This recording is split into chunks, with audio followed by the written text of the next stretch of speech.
After sales gets a new client to sign a contract, they're going to hand this off to another group in the business. This group is usually customer service, an account management team, or a project manager. Those people moving forward are going to communicate with this new client and, more importantly, get them set up to onboard with your product or service. So it's really important here that we have an automated process to take care of all the stuff that has to happen in between so that it's a smooth transition from sales to this account management team. So this system here is going to tell us how we do that. It basically is going to show us how the business hands a new customer from sales to the right account manager and then follows up step by step so that no customer gets confused, forgotten, or ignored after they sign. There's a lot of first impressions that happen right now. They got to know the salesperson that they worked with. They likely really enjoyed working with that person because they signed. They got to know them. They feel comfortable working with your service, your business overall. Now there's going to be this transition where they're no longer talking to that salesperson. That salesperson is going to move on and continue to sell other people. They now have to work with somebody else.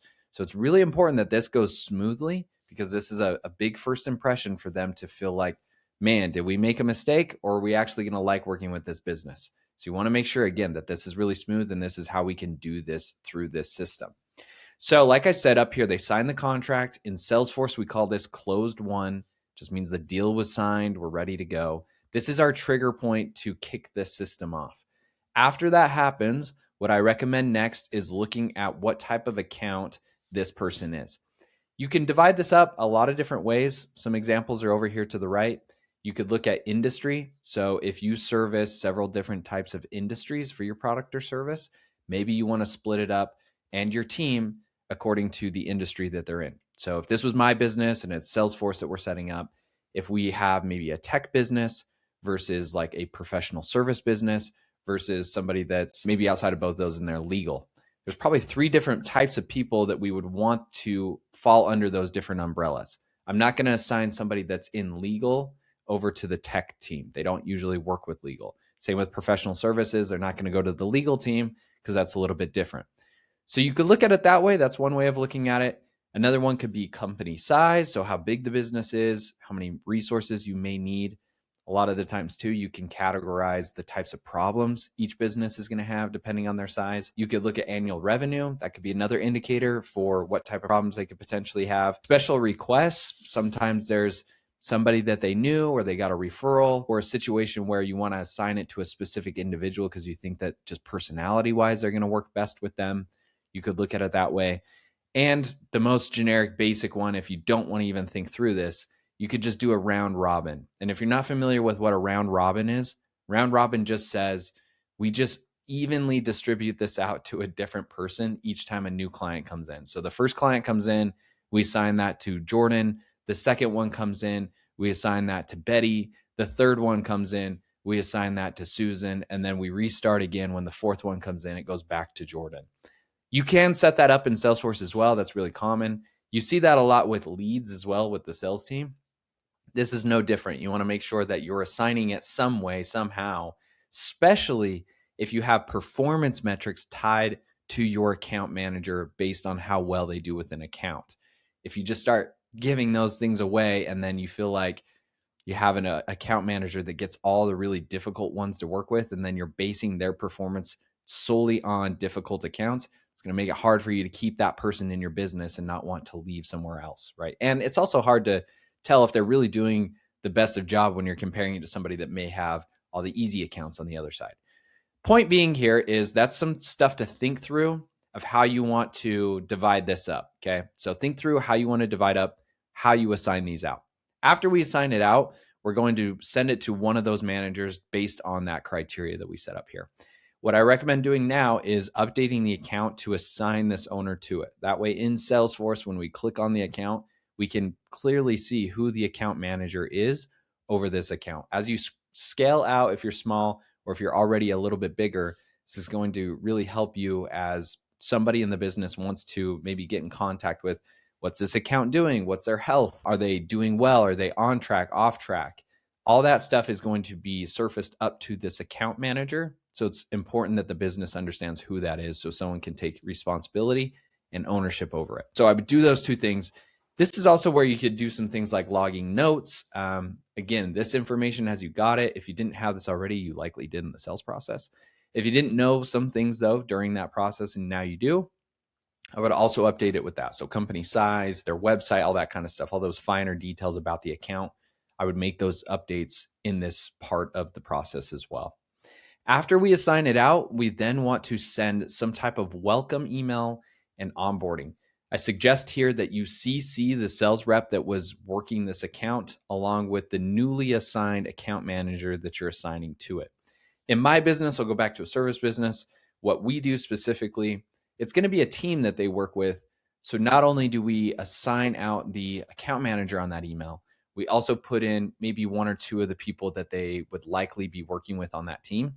So if it goes to our tech team, for example, maybe I'm going to assign it to 4 different people on that email. And those 4 people are likely going to be the people on that first welcome onboarding call, talking to them and introducing themselves, working on the team. So that's one way to think through it. If that seems too much or too big of a team, account manager works. They can always facilitate later of who should be on the calls and who they need to get introduced to, but just something to think through of how you do that. The sales guy is nice to have on there because again, there's a transition. They're trying to basically pass the torch now, pass the trust, if you will, to this new team that's going to be taking over. So it's helpful where they have rapport with this sales guy to then hype up your team that you're assigning it to and bridge the gap on any context, be there as support to pass this over. So again, it doesn't feel like it's just a brand new person. They don't know anything about them. So I really suggest you do that when you send out this welcome email. And then this is also going to contain any type of onboarding. So if you're a product business, sometimes it's just access codes to whatever they need to get into your product and how to use it. For us, service business, this is also going to be some steps that they usually have to do. They have to set up like a new user for us in Salesforce so that we can get access to their Salesforce. So there's a few little things like that in the beginning that we either have to walk them through and or send some type of PDF over to say, this is how you do this. So that's what you're going to be sending here. Your training materials and logins, it's also something to consider. Again, like I said, if you're a product business, I've seen businesses where they'll send out resources and helpful guides, pre-recorded Loom videos to say, here's how you use our product. Here's like the first 5 things that you're going to want to check and do to give access. Same for service. Like I mentioned for my business, we have some Loom videos walking you through how to set that up, how to give us access, what you should be looking for, how to assign permissions to us, all that good jazz. After we send out these first 2, then we want to wait X amount of days. You don't want to just spam them all at once with this stuff. Remember, this just happened. They just signed the contract. So there's all these moving pieces. In their mind, they're now thinking about starting up with you. Who are we getting assigned to? Great. When does this kick off? And they're likely not going to want to take action on it that day. They're looking forward to doing this type of onboarding, usually in my experience, a day or 2 later, right? Or a week later for that matter. It's usually just not the day of that this happens. So we're going to wait a little bit of time. I don't like to put a number on it because it's different for every business. Maybe that's 1 day, maybe that's 7 days, maybe that's 3 days. You'll think through how long you want to wait. And then essentially what we're doing here is seeing if they've had time to schedule that call. One thing that I forgot to mention in this email up here, we're going to put some type of Calendly link is usually the easiest with your account manager that has been assigned, prompting them to set up an onboarding call. So, hey, my name's Jordan. I'm going to be your new account manager. Here's my Calendly link below. We would love to get something scheduled.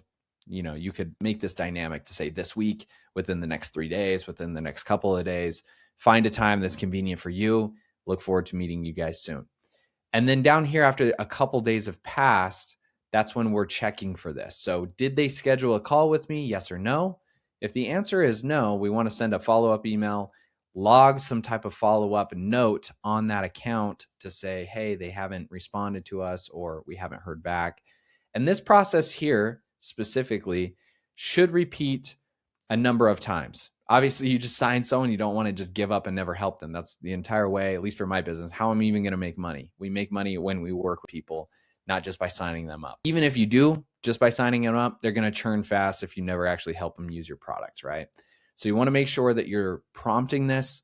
If I was a little bit bigger of a business, this system here is a bit of a framework for all businesses. If I was bigger though, what I would also introduce here is a approval process or some kind of escalation process. So if, let's say, we send out 2 or 3 of these follow-ups and they still don't schedule a call, then I'm going to escalate this to maybe the sales team as well as the sales manager or the account manager, their boss, right? So somebody involved to do some manual follow-ups and or reach out via phone or text to get a hold of this person to be like, hey, we've been trying to contact you. Do we have the email wrong? Is this not the right person to take action on this? Are they on PTO? Like, what's going on here so that we can get this scheduled and move you guys onto our product and or in our service? So I would add that here. Even good for a small business, but with small business, speaking for myself as I've been growing this, usually the founder or the C-suite, they're a lot more in the weeds, and this isn't really going to happen, nor is it a big need. It's almost overkill at that point to have this. You probably don't have a ton of leads coming through where it's just unbearable for you to think through this. So when that and if that happens, usually somebody can just kind of jump in and do it. So don't really need it as a super small business, but as you're bigger, definitely could slip through the cracks as you're signing up more and more clients each and every day. It's going to be easy to forget, like, oh yeah, this person still hasn't scheduled a call with us. So I would add that escalation process in here as an upgrade to this system so that you make sure somebody gets on the call with you and we reach out if they're not. If they schedule the call, this is a success, and this is where we end this specific process. That's the whole point. We're trying to onboard them. And then during that call, we'll take next steps. So my business, again, service business, after we get on the call, we basically review the things we sent them. So we're going to go over, hey, did you get the email on and training on how to give us permission? Have we done that yet? Do you want help doing that? The answer is usually yes, we'd like help. And then we'll usually just try to do it right then and there on the call. After that access is given, we then will try to think through, okay, what do we want to do from here? My business is trying to always reach out to people once a week. So we schedule a weekly sync call. For me, it's a service business, right? So we want to check in with these guys once a week, essentially, make sure we're staying on top of what they know, what we did last week. Is there any blockers? Are we doing the right stuff? Is there anything else we need to be thinking about? So our call consists of that. And it's really just setting the tone and walking them through. Okay, great. You got us permission. We have access. We'll start taking a look. Here's the things that you mentioned during our sales process that you said you want help with. What can we start working on? Oh, by the way, we're also going to be doing a weekly sync call. When's a good time to schedule that? What day of the week? Let's schedule that now with your account manager on the call. And then once we have that and we know what to do, we then give them a recap. Okay, so what we're going to do in between now and our next scheduled calls, we're going to review this information, start working on these small items that you mentioned. And then our first sync up call will tell you what we have done and then kind of go from there. So we're really just walking them through. Here's very transparent steps of what you can expect so that you know you're not left behind. You're really trying to think through holding someone's hand at this point and just saying like, hey, I'm going to be the guide the entire time. You're not going to get left behind. We're going to be here for you. You can contact me via email or via Slack. Plus, I'm going to be working on this and giving you updates. So we'll definitely be in contact and you're not going to feel confused about what's going on next. Your product should feel really similar. It may not be the fact that you're going to be holding their hand and doing everything for them, but you probably want to set up some steps as well of milestones or check-ins. I see a lot of products do this, or SaaS businesses do this, where it's like, hey, I'm going to be looking for, did you actually create the users? Did you actually log into the dashboard? Did you actually use the product? Did you actually send something out using our product? Whatever your product does, there's a few milestones that I would say, if they do these things, it is likely that they do not churn for X amount of time. If they don't do these things, they're likely to churn within the first month. So you want to think through those and then add that to your onboarding call. And then once you've talked through those things and you tell them what they are, that ends that process. It would obviously kick off a whole other one, which is like getting people engaged. So like customer engagement would probably be the next thing from here. Okay, cool. So really good process to have. Everybody does this. This is a universal system that every business has, whether they neglect it or they do it.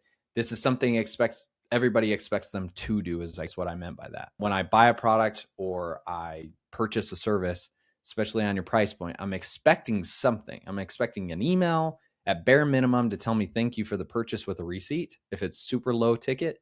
And if it's higher ticket, I'm expecting a lot more white glove somebody to walk me through and tell me exactly what I'm doing so that I feel like I'm getting the money that I want out of this.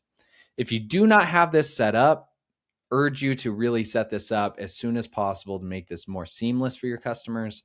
And if you haven't ever done this yourselves, you want some help, or maybe you have one of these, but you need it a little more tweaked to work better in Salesforce, you can click the link below. That'll send us over to see if we're a good fit for you as your consultant. If we are, we would love to be able to talk through this, figure out how to do this specifically for your business, and then implement it so you have a better process moving forward. If that is you, look forward to speaking to you soon. Thanks.